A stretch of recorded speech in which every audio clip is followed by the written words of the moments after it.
사순절 기간을 지내고 있고 또 오늘은 예수님께서 예루살렘에 입성하신 종려주일입니다. 그리고 이번 한 주간은 예수님께서 십자가의 길로 구체적으로 걸어가신 그 고난을 묵상하는 고난주간입니다. 오늘 본문은 이 성고난주간의 첫째 날, 그러니까 예수님께서 아직 부활하시지 않으셨으니까 그 당시에는 일요일이었겠죠. 그 일요일에 있었던 사건으로서 예수님께서 이 3년간의 공생의 사역을 마감하시면서 이 구속 사역을 성취하시기 위해 예루살렘의 이 평화의 왕으로 공식적으로 입성하시는 그런 장면입니다. 그러니까 이런 예수님의 예루살렘 입성은 지금까지 이 천국 복음의 전파 그리고 자신의 죽으신 후에 당신의 몸인 교회를 세워서 유지할 이 제자들을 훈련하시기 위해서 시간을 확보하기 위해서 자신의 신분을 감추셨던 것과는 달리 당신께서 인류의 죄를 담당하시는 그 메시아이시고 또 성육신하신 메시아이시고 또 구속주이심을 만천하에 공개했다라는 점에서 아주 의의가 크다라고 하겠습니다. 그리고 이것은 결국 예수님께서 십자가 순환을 통해서 구속사역을 성취하실 때가 됐다라는 것을 보여주는 것으로 이 구속사의 일대 전환을 이루는 그런 사건이었습니다. 실제로 예수님은 이 예루살렘 성을 입성하신 후 닷새 후에 바로 십자가에서 고난을 당하셨습니다. 한편 예수님은 예루살렘에 입성할 당시에 나귀 새끼를 타셨는데 이건 스가랴 9장 9절을 예언하기 위한 것으로서 자신은 승리의 왕인 동시에 평강의 왕이시고 또 참 자유를 주시는 겸손의 왕이다라는 것을 보여주신 것이었습니다. 이러한 예수님의 승리와 영광의 예루살렘 입성 사건을 기록하고 있는 이 본문이 오늘 우리에게는 어떤 교훈을 주고 있는지 오늘 함께 은혜를 나누고자 합니다. 1절에 보면 예수님께서 모종의 임무를 위해서 두 제자를 보내신 곳이 어떤 곳이 어디인지를 기록하고 있습니다. 예루살렘에 인접한 감람산 기슭의 벳바게라는 그런 곳입니다. 벳바게는 이 베다니와 예루살렘 사이에 있는 촌락이었는데 바로 이곳에서 이 메시아와 관련한 구약의 예언이 성취되고 위대한 역사가 있었습니다. 특히 우리의 관심을 끄는 것은 이 모든 일이 바로 하나님의 계획에 따라 진행됐다라는 겁니다. 하나님은 이미 그리스도께서 오시기 수백 년 전에 이 일을 선지자를 통해서 알게 하셨지요. 물론 하나님께서는 이 일을 비롯해서 세상의 모든 일들을 창세 이전에 이미 계획하시고 때가 되어서 하나하나 이루어지게 하셨습니다. 그러므로 우리는 이 그리스도의 생애에 일어난 사건들은 물론이거니와 우리 개인의 삶 속에서 일어나는 크고 작은 문제들이 우연히 발생했거나 또 그렇게 발생한다라고 생각하면 안 되는 겁니다. 하나님 안에서는 우연이란 존재하지 않습니다. 세상의 모든 일들은 다 하나님의 계획 아래에서 이루어지는 겁니다. 하나님은 예나 지금이나 우리에게 저 멀리 계신 분도 또 우리와 상관없는 분도 아닙니다. 그분은 세상 천지 만물을 창조하시고 그것들을 당신의 뜻에 따라 이루어지도록 계획하고 또 그 계획이 잘 이루어지도록 매 순간 섭리하고 계십니다. 지혜로운 사업가는 투자하기 전에 먼저 철저하게 계획을 잘 세우지요. 그냥 계획 없이 투자한다면 이윤을 남기거나 그 자금조차도 회수하지 못하기 때문입니다. 무엇이든지 즉흥적으로 생각하고 결론 내리는 것 그만큼 성공 확률이 낮습니다. 우리 하나님은 그 지혜로운 사업가보다 훨씬 더 지혜로우신 분이시지요. 그분은 온 우주 만물을 경영하시는 경영자이십니다. 그러한 하나님은 결코 즉흥적으로 일하시는 것이 없습니다. 물론 하나님은 신이시기 때문에 즉흥적으로 일한다 하더라도 이 세상이 돌아가는데 완벽하게 처리하실 것이지만 어쨌든 하나님은 하나님 본성답게 천지 창조 이전부터 모든 것을 다 하나하나 계획하시고 지금도 그 계획대로 이루어가고 계시는 겁니다. 신약의 기자들이 구약의 말씀들을 자주 인용해서 여러 상황들에 대해서 설명한 이유는 그것들이 하나님의 계획에 따라서 성취된 것이기 때문이었습니다. 우리가 하나님의 뜻을 아는 일이 그래서 중요한 거예요. 이미 이루어진 일들이 그랬듯이 앞으로 될 일들도 하나님의 계획한 그대로 될 것이기 때문에 우리가 하나님의 뜻을 잘 알아야만 그러한 일들에 대비할 수 있습니다. 누구라도 하나님의 뜻에 무지하면 아무도 대비할 수 없습니다. 그러나 하나님은 과거에 있었던 일들뿐만이 아니라 지금 되는 일, 또 앞으로 될 일들도 이미 계시를 통해서 이 66권 성경 말씀을 통해서 우리에게 다 주신 거예요. 그러니까 우리가 그 말씀을 잘 알고 있으면 앞으로 어떤 일이 일어날지를 당연히 알게 될 것이고 그에 따른 대비를 철저하게 잘 할 수 있는 것이지요. 그래서 우리는 그런 대비를 잘해서 의미 있고 보람 있는 삶을 살 수 있습니다. 그러나 하나님의 말씀을 제대로 알지 못하면 어떤 현상에 대해서 우리가 우왕좌왕하게 되고 또 갈 바를 알지 못하게 되는 거죠. 성경에 말세가 되면 그리스도인이 핍박받는 일이 당연히 있다라고 그랬고 곳곳에 지진과 전쟁, 기근이 일어난다고 했는데 다 지금 그렇게 일어나고 있잖아요. 그러니까 우리는 그런 시대 상황들을 잘 읽어봐야 할 것이고 또 아까 우리 서경란 권사님 기도하실 때 그 문구 중에도 지금 이스라엘과 하마스의 전쟁 그게 언제 끝날지 모르지만 그것도 분명히 하나님의 뜻과 계획 아래에 있는 거죠. 그러니까 하나님의 뜻이 또 하나님의 계획이 이루어지면 또 자연스럽게 그 전쟁도 끝나게 된다는 거. 우리는 그래서 하나님의 섭리를 인정하고 또 하나님께서 모든 걸 주장하고 계시기에 우리는 그저 기도하며 하나님의 뜻을 기다리는 그런 삶을 살아야 하는 것입니다. 또 3절에 보면 제자들이 예수님의 명을 쫓아서 맞은편 마을로 가서 나귀를 그 새끼와 함께 풀어서 끌고 오려고 할 때 그 주인이나 혹은 다른 사람이 뭐라 하면 어떻게 대답해야 하는지 예수님께서 가르칩니다. 예수님께서 다른 말은 할 필요 없고 그냥 주가 쓰시겠다 하라 라고만 말씀합니다. 근데 여러분 성경에 이해되지 않는 난해 구절들이 참 많이 있지만 이 부분이야 그렇게 어려운 건 아니지만 사실은 우리 상식적으로 이해하기 힘들잖아요. 여차하니까 자초지종을 잘 설명하면서 그 주인한테 부탁해도 시원찮을 판에 주가 쓰시겠다 하라. 참 웃기잖아요. 그럼 제자들 입장에서도 좀 황당하고 그런데 어쨌든 예수님께서 그렇게 말씀하셨는데 근데 이 본문에서 중요한 것이 예수님께서 자신을 가리켜서 주라고 칭한 것은 오늘 본문에서 처음 나오는 겁니다. 다른 본문에는 그런 내용이 없어요. 이와 같은 예수님이 자기 계시는 아주 중요한 의미를 가지는데 이는 신학자 메이친이라는 사람이 교회가 기독론적 의미에서 예수님을 주라 부르는 것까지도 이러한 예수님의 자기 계시의 근거를 두고 있다라고 말한 사실에서 입증되는 겁니다. 그러니까 우리는 이 주라는 말의 의미에 주목해야 되는데 주는 주인이나 소유주를 가리키잖아요. 그러니까 예수님이 주라는 사실이 뭐냐? 바로 이 모든 세계가 예수님 거라는 겁니다. 예수님이 주인이다라는 거예요. 그래서 마태복음 28장 18절에 보면 예수님께서 하늘과 땅의 모든 권세를 내게 주셨으니 라고 말씀하셨습니다. 그러니까 이 세계에 대한 예수님의 주권을 잘 알게 하는 그런 말씀입니다. 그러니까 우리는 존재하는 모든 것들이 예수님의 소유다라는 사실을 알아야 합니다.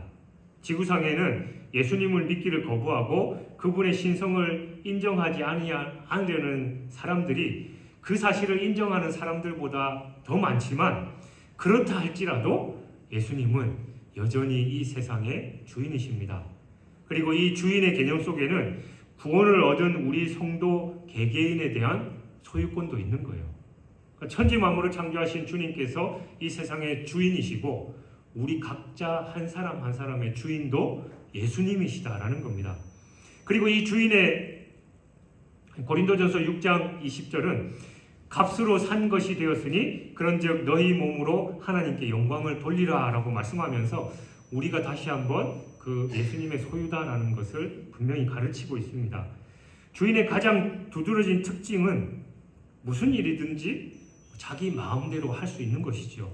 종과 확연히 대조되는 점이 바로 이겁니다. 종은 뭐든지 주인의 허락이 있어야만 할 수 있어요. 하지만 주인은 다릅니다. 그는 명령권자이고 명령을 받는 자가 아닙니다.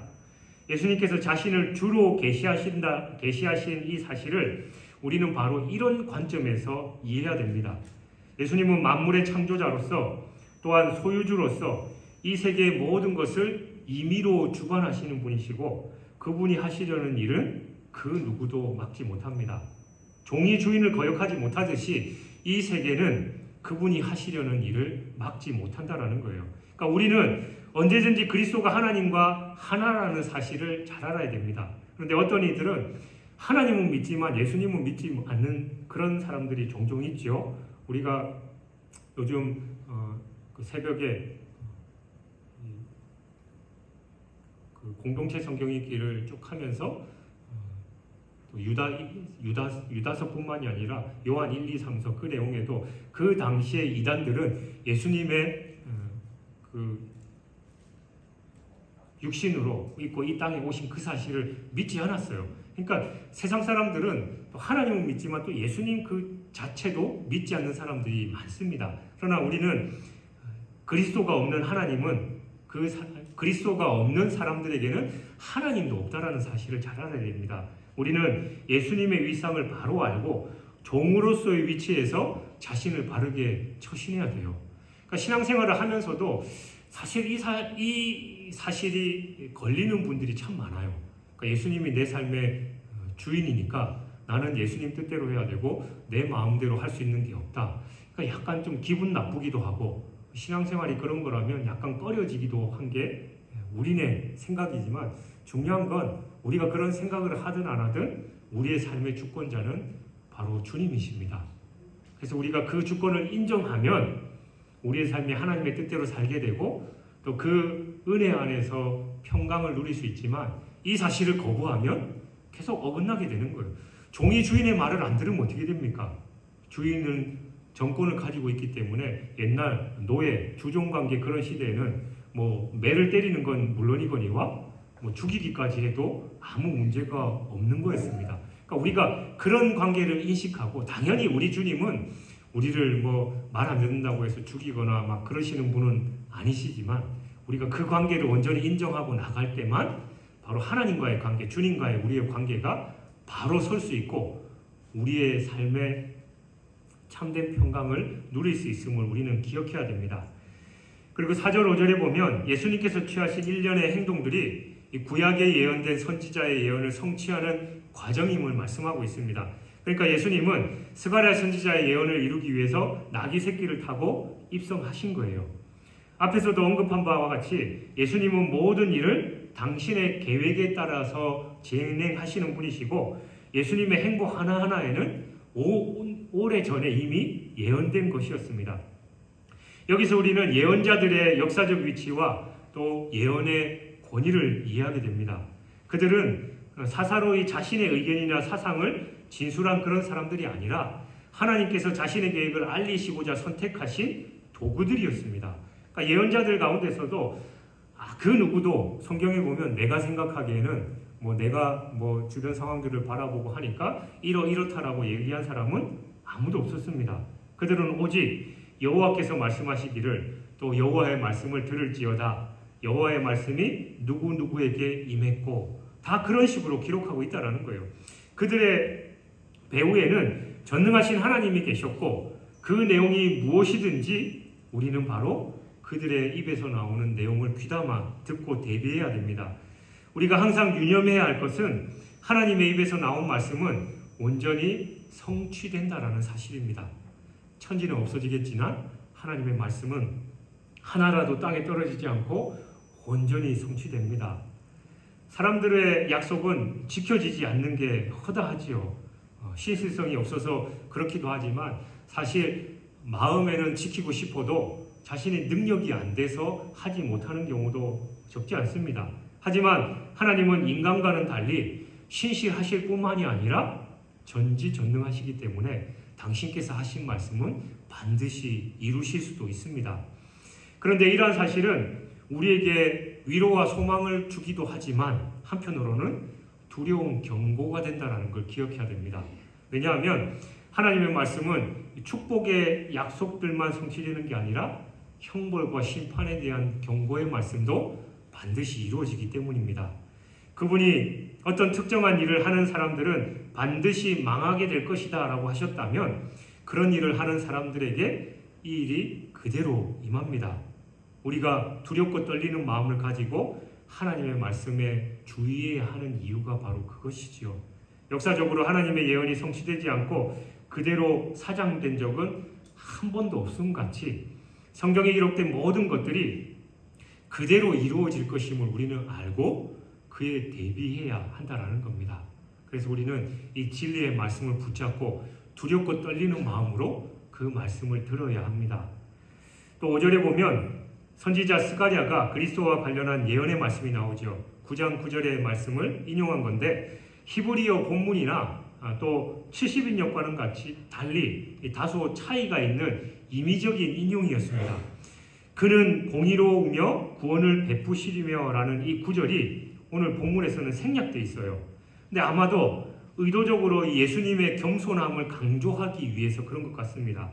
그러니까 예수님께서 이러한 행동을 취하신 것은 곧 자신이 하나님께서 이 스가랴를 통해서 하신 그 메시아이심을 스스로 나타내 보이신 겁니다.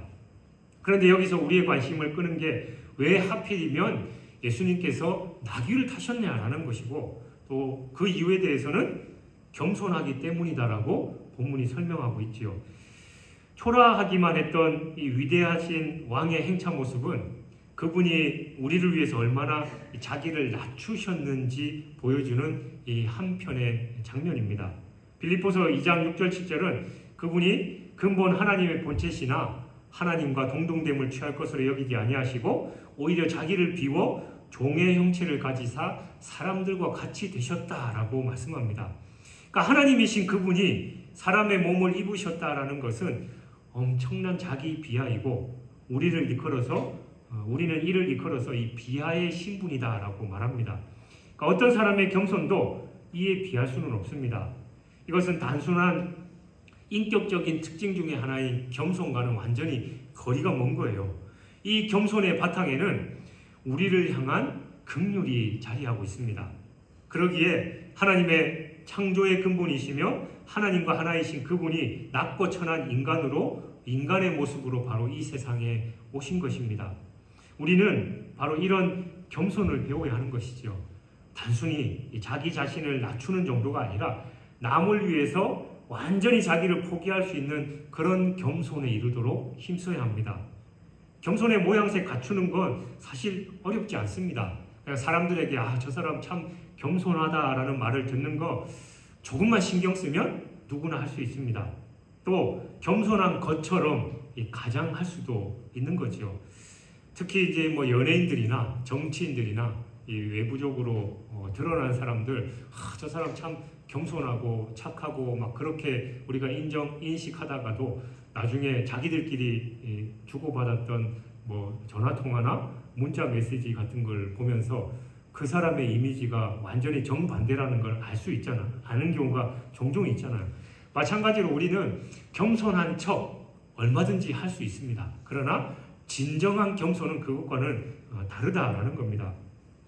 예수님께서 하신 것처럼 남을 위해서 자신의 모든 것을 희생하기란 쉬운 일이 아니고 우리가 가져야 할 겸손의 자세가 바로 이런 겁니다. 위대한 것은 평범한 가운데 얻어지는 게 결코 아닙니다. 남이 하는 만큼만 한다면 아무도 그를 위대하다고 말하지 않습니다. 우리가 진정 위대한 성도가 되려고 하면 온전하신 이 그리스도의 모범을 따라야 하는 것입니다. 그리고 6절을 보면 예수님께로부터 명령받은 두 제자가 그대로 했다라고 말합니다. 즉 그들은 주의 말씀에 대한 어떤 이의도 제기하지 않고 묵묵하게 순종한 겁니다. 보기에 따라서 이 일을 경우에 맞지 않는 것으로 받아들여서 불순종할 수도 있지요. 그러나 그들은 자신의 생각을 모두 접고 순종하는 편을 택했습니다. 예수님의 말씀에 그 어떤 토도 달지 않았습니다. 이 성도인 우리가 주님의 말씀과 지시에 대해서 취해야 할 태도가 바로 이것입니다. 우리는 예수님께서 우리에게 주신 명령이 무엇이든지 그것이 어떻고 저떻고 분석하거나 가능한지 합리적인지 그 여부를 따지려고 해서는 안 됩니다. 때로는 주님의 지시가 실현 가능성이 전혀 없는 것처럼 보일 수도 있지만 그럴지라도 묵묵히 순종하는 것이 바로 믿는 자의 바른 태도입니다. 예수님께서 우리에게 무슨 일을 하도록 명령하실 때는 감당할 만한 능력도 주시기 때문에 무조건 순종하는 사람은 바로 하나님의 능력을 체험할 수 있습니다. 순종하면 기적을 경험할 수 있지만 순종하지 않으면 아무 일도 되지 않습니다. 여러분 말씀을 읽다 보면 또 신앙생활 하다 보면 여러분 생각과 또 다른 게 얼마나 많아요. 또 굳이 이렇게 해야 되냐라고 생각하는 경우가 얼마나 많습니까? 그러나 그게 하나님의 뜻이면 그냥 순종하면 됩니다. 그러면 우리의 머리털까지도 세시고 또 모든 것을 합력하여 손을 이루신 하나님께서 완벽하게 그 일을 해결하시는데 우리는 그 하나님의 온전한 주권을 인정하지 않고 내 뜻대로 내 방식대로 뭔가를 하려고 하니까 계속해서 이름 꼬이고 오히려 더 힘들게 되는 거예요. 그냥 맡기면 일이 됩니다. 그러나 맡기지 않으면 아무것도 안 되는 겁니다.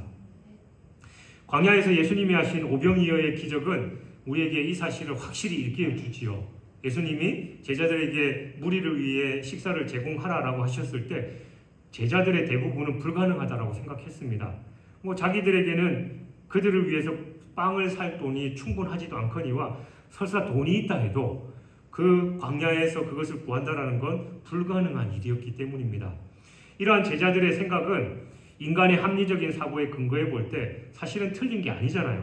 그것을 모인 사람의 수가 여자와 아이들을 제외하고 5,000명, 기본적으로 말하면 보통 2만 명 이상이 되는 그런 사람들이 모여 있었습니다. 그 많은 사람을 위해서 양식을 예비한다라는 거 사실 당시로서는 불가능하죠. 오늘날에도 쉽지 않을 거예요. 오늘날이 얼마나 주변이 발달돼 있고 식당도 많고 마트도 많습니까? 그러나 그 2만 명 되는 그 사람을 한꺼번에 여러분이 빵이든 뭐든 주문해가지고 그 사람들을 그 자리에서 먹일 수 있는 거 오늘날에도 사실은 불가능한 그런 일입니다. 하지만 이것은 믿음이 없이 순전히 인간적인 관점에서 내린 결론일 뿐이지요. 이 일이 예수님과 관련된다면 상황은 전혀 달라집니다. 바울은 빌립보서 4장 13절에서 믿는 자에게 내게 능력 주시는 자 안에서 내가 모든 것을 할 수 있느니라 라고 외쳤습니다.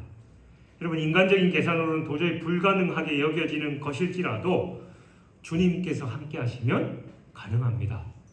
0%가 100%가 되는 겁니다.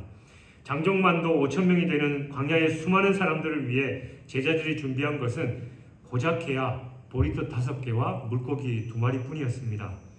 제자들이 예수님의 말씀에 믿음으로 순종했을 때 무리들이 모두 배불리 먹고 남고 거둔 것만 해도 12바구니를 채울 정도였습니다. 하나님의 역사는 순종하는 믿음을 통해서만 나타나는 겁니다. 순종하는 믿음이 하나님의 위대한 역사를 일으키므로 주님께서 명하신 일들에 대해서는 이의제기하지 말고 즉시 순종하는 우리가 되어야 될 줄 믿습니다. 그럴 때 우리의 질병도 고침받고 물질 문제도 해결받고 자녀 문제도 해결받을 뿐만이 아니라 인간관계 모든 문제가 해결될 줄 믿습니다. 그래서 저는 제 목양실에 화이트보드에 그렇게 적어놨어요. Just believe, just do it. 그냥 믿고 그냥 해. 그게 우리의 삶이어야 합니다. 그러면 기적이 일어나는 것이지요. 8절에 보면 예수님께서 나귀에 오르시자 그분을 따르던 무리가 보인 반응입니다. 그들 중에 대부분은 제자들이 한 것처럼 자기들의 겉옷을 벗어서 길에 폈고 나머지는 나뭇가지를 베어서 길에 폈습니다. 이건 예수님을 왕으로 환호한다라는 이 경의의 표시였습니다. 종려나무 가지를 베어서 길 위에 편 것도 같은 의미예요. 이 무리는 예수님의 제자들이 하는 것처럼 자신들도 그분을 위대한 왕으로 환호했고 또 합당한 예를 갖추었습니다. 그들이 취한 행동만 가지고 평가한다면 진실한 그리스도인들처럼 보이는 게 사실입니다. 하지만 몇 날이 못 되어서 이 사람들이 예수님을 십자가에 못 박으라 라고 외치는 폭도들로 변한 사실을 우리는 잘 알고 있습니다. 결국 그들은 겉모양은 제자들을 닮았지만 속사람은 변한 게 아무것도 없었습니다. 신앙에 있어서 모방하는 거 참 좋은 일입니다. 사도 바울은 고린도전서 11장 1절에서 내가 그리스도를 본받는 자 된 것 같이 너희는 나를 본받는 자가 되라 라고 했습니다. 그러니까 본받는다라는 건 곧 모방하는 것을 가리키잖아요. 따라서 누구든지 바울의 신앙을 모방할 수만 있다면 그는 훌륭한 성도의 모습을 갖추게 됩니다. 그러나 중요한 것은 외면, 겉모습만 모방해서는 될 일이 아닙니다. 그 속, 내용이 중요한 것이지요. 예수님 당시의 유대 종교 지도자들의 문제점은 바로 그들이 모세를 모방하기는 했지만 외견상으로만 했다는 겁니다. 그들은 모세의 자리에 앉았지만 실상은 마귀의 자식들이었습니다. 그들의 겉모습은 모세와 비슷했지만 생각하는 것이나 행위는 모세와는 전혀 무관한 것이었습니다. 오늘날 성도라고 이름하는 사람들 중에도 겉모양은 예수님 같고 바울을 닮은 것처럼 보이지만 내용은 전혀 그렇지 않은 사람들이 적지 않습니다. 여러분, 혹시 내가 바로 그러한 사람은 아닌지 스스로 한번 확인해 보십시오. 하나님은 외모가 아니라 중심을 보십니다. 겉모양을 꾸민다고 속까지 달라지는 것이 아님을 유념하고 중심이 바울을 닮고 그리스도와 같이 되도록 힘써야 합니다. 인격이나 생활에 변화가 없는 사람은 아무리 오랫동안 신앙생활을 했다 해도 진정한 의미의 성도가 아닌 것입니다. 9절에 보면 앞과 뒤에서 수많은 사람들이 나귀를 타신 예수님을 호위한 채 호산나 다윗의 자손이여 찬송하리로다 주의 이름으로 오시는 이여 가장 높은 곳에서 호산나라고 외쳤습니다. 무리들은 예수님을 다윗의 자손과 주의 이름으로 오시는 이다라고 불렀어요. 이는 다같이 메시아를 가리키는 말로서 이 군중들이 예수님을 진짜 메시아로 인정했다라는 의미가 됩니다. 그리고 호산나라는 말은 부디 구해주십시오, 지금 도와주십시오라는 그런 뜻인데 무리들은 마치 고난에 처한 백성들이 자기들의 왕이나 또 혹은 신에게 도움을 청하는 것과 같은 그런 태도를 취하고 있었습니다. 예수님을 따르던 무리들은 의심할 바 없이 예수님을 자기들이 기다리던 메시아로 환영한 겁니다. 이처럼 수많은 무리가 경건한 제자들처럼 보였음에도 막상 그분의 십자가 죽음 앞에서 그와 함께한 사람은 사람이 없었다라는 그 사실은 바로 이 아이러니가 아닐 수 없습니다. 문제는 오늘 우리 교회들 모습도 이와는 크게 다르지 않다라는 데 있습니다. 기독교가 자신의 종교라고 믿고 말하는 사람들이 우리나라 인구의 전체 4분의 1에 해당한다라고 하고 전 세계 인구로 따지면 3분의 1에 육박하고 있습니다만 그들 중에 진정한 그리스도인들은 얼마나 될까라는 거죠. 이건 하나님만 아시는 문제이겠지만 얼마 못 든다라는 게 일반적인 관측입니다. 예수님이 기적을 행하시는 현장에는 사람들이 많이 있었습니다만 제자가 되라고 부르시는 그곳에는 소수만이 남아서 따를 뿐이었습니다. 오늘도 은혜 받고 능력 충만한 자리에는 수많은 인파가 모여들어서 장사진을 이룹니다. 그러나 정작 자신이 참된 그리스도임을 나타낼 수 있는 자리, 그러니까 일꾼이 되고 제자가 될 것을 다짐하는 자리에는 찾아오는 이들이 거의 없습니다. 우리는 무리가 아닌 제자가 되어야 됩니다. 대개 기독교인들이 주와 함께 영광을 받기는 원하면서도 그분의 고난에 동참하는 것은 극히 싫어합니다. 그러나 우리가 잘 알듯이 No cross, no crown. 누구든지 그리스도와 함께 영광을 얻고자 하면 고난에도 반드시 참여해야 됩니다. 이게 공식이고 원리예요. 다른 길이 없습니다. 아무도 무시할 수 없는 사실임을 우리는 잊어서는 안 되는데 공식과 원리를 무시하고서는 문제를 풀 수 없는 것처럼 제자가 되라는 주님의 부르심을 외면하는 성도는 천국에서 기업을 이을 수 없습니다. 우리가 약속에 참여하려면 반드시 통과해야 할 관문이 바로 고난입니다. 그러니까 저를 비롯해서 많은 그리스도인들이 고난의 길을 가면서 힘들어하고 이걸 하나님 빨리 제거해 주십시오라고 그냥 간절히 애태우지만 우리가 알아야 할 것은 그 고난을 통과해야 진정한 하나님의 백성이 되고 주님의 제자가 된다는 거예요. 그래서 우리가 고난을 맞이하고 고난의 길에 고난의 중심에 거하고 있다면 그래 하나님께서 나를 연단시키시고 또 영광을 받도록 그렇게 인도하시는구나라는 감사하는 마음으로 가야 하는 겁니다. 그리고 그 고난의 자리에 하나님께서 친히 우리와 함께 하시면서 우리를 지켜 보호하신다라는 그 믿음을 가지고 나아가면 그 고난도 넉넉하게 감당할 수 있다라는 것이죠. 그러므로 여러분이 진정 하나님께 인정받는 그리스도인이 되고자 원한다면 여러분의 십자가를 지고 자신을 부인하고 그리스도를 따르는 여러분이 되시길 바랍니다. 사랑하는 여러분, 예수님의 예루살렘 입성은 구속사적인 의미에서 중요한 사건일 뿐만이 아니라 우리에게 시사하는 바도 매우 큽니다. 그분은 무슨 일이든지 자신의 계획이 아니라 하나님께서 정하신 시간표에 따라서 움직이셨습니다. 자신의 실체를 숨길 때와 나타내실 때를 정확하게 아셨습니다.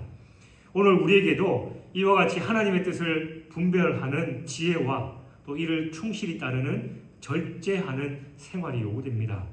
예수님은 자신이 영광받기를 조금도 원치 않으시고 다만 하나님의 뜻이 이루어지도록 묵묵히 하나님의 뜻을 따르셨습니다. 그러나 그것이 진정한 영광이었습니다. 우리는 어떠한 경우에도 자기를 나타내려고 의도해서는 안 됩니다.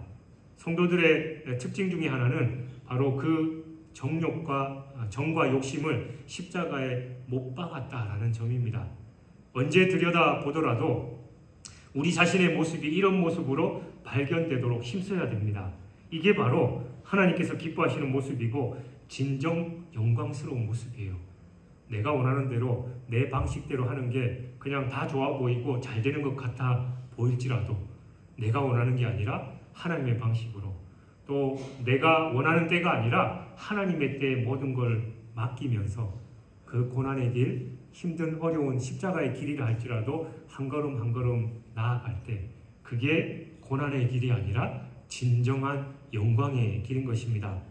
사순절 마지막 주간 진정한 겸손을 보이신 예수님의 그 길을 따라가면서 나중에 하나님께 주실 참된 영광 또 놀라운 인생의 기적들을 경험하는 저와 여러분이 되시길 주님의 이름으로 축원합니다.